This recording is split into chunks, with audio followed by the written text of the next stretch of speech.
கொலை நகரமாகிறதா தமிழகம்? குறிவைக்கப்படும் முக்கிய அரசியல் தலைகள்.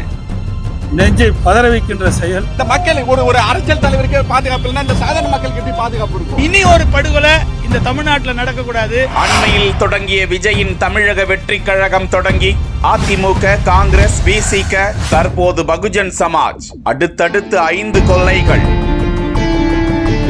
கேள்வி எழுப்பும் அரசியல் தலைவர்கள். கட்சியினரே குறிவைக்கப்படுவதாக அச்சத்தில் பல தலைவர்கள். அண்மையில் நடந்த பிரபலங்களின் கொலைகள் குறித்து மட்டும் பார்க்கிறது இந்த சில நொடி பார்வை.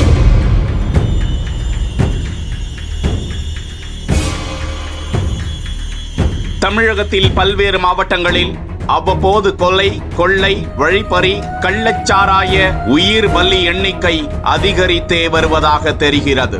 அதிலும் அரசியல் புள்ளிகள் மட்டும் கடந்த 2 மாதங்களில் அடுத்தடுத்து படுகொலை செய்யப்பட்டிருக்கிறார்கள்.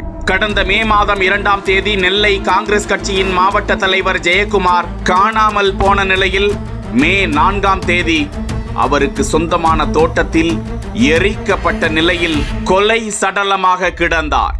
அவரது கை கால்களில் கம்பிகள் கட்டப்பட்டிருந்தன. அந்த கொலை சம்பவத்தில் தீவிர விசாரணை நடந்து வருகிறது. அடுத்ததாக ஜூலை 3 சேலத்தில் கொண்டாலம்பட்டி அதிமுக பகுதி கழக செயலாளர் 62 வயதுடைய சண்முகம் கூலிப்படையினரால் படுகொலை செய்யப்பட்டார். அதில் முக்கிய குற்றவாளியாக சேலம் மாநகராட்சி 55வது வார்டு திமுக கவுன்சிலர் தனலட்சுமி என்பவரது கணவர் சதீஷ்குமாரும், 2வது குற்றவாளியாக கவுன்சிலர் தனலட்சுமியும் சேர்க்கப்பட்டு கைது செய்யப்பட்டனர். ஜூலை 1ஆம் தேதி கடலூர் வண்டிப்பாளையம் ஆலை காலனி பகுதியை சேர்ந்த 46 வயதான புஷ்பநாதன், அதிமுக மாவட்ட பிரதிநிதியும் கடலூர் நகராட்சி முன்னாள் கவுன்சிலருமான இவர் மோட்டார் சைக்கிளில் சென்று கொண்டிருந்த போது அவரை மறித்த மர்ம நபர்கள் சரமாரியாக வெட்டி படுகொலை செய்துவிட்டு தப்பினர். அடுத்ததாக 4வது கொலை மயிலாடுதுறை மாவட்டம் பட்டவர்த்தி நடராஜபுரத்தில் விடுதலை சிறுத்தைகள் கட்சியை சேர்ந்த பட்டியலின மாற்றுத்திறனாளி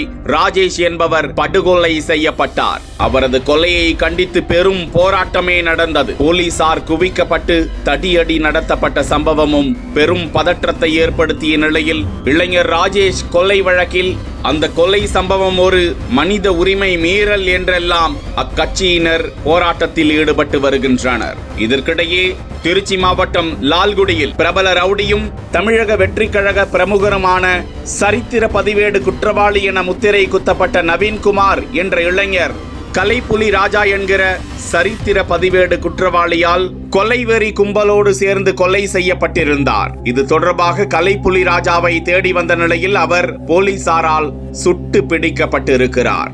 இந்த நிலையில்தான் சென்னை பெரம்பூரில் பகுஜன் சமாஜ் கட்சியின் மாநில தலைவர் ஆம்ஸ்ட்ராங் படுகொலை செய்யப்பட்ட சம்பவமும் பெரும் பரபரப்பை ஏற்படுத்தி இருக்கிறது.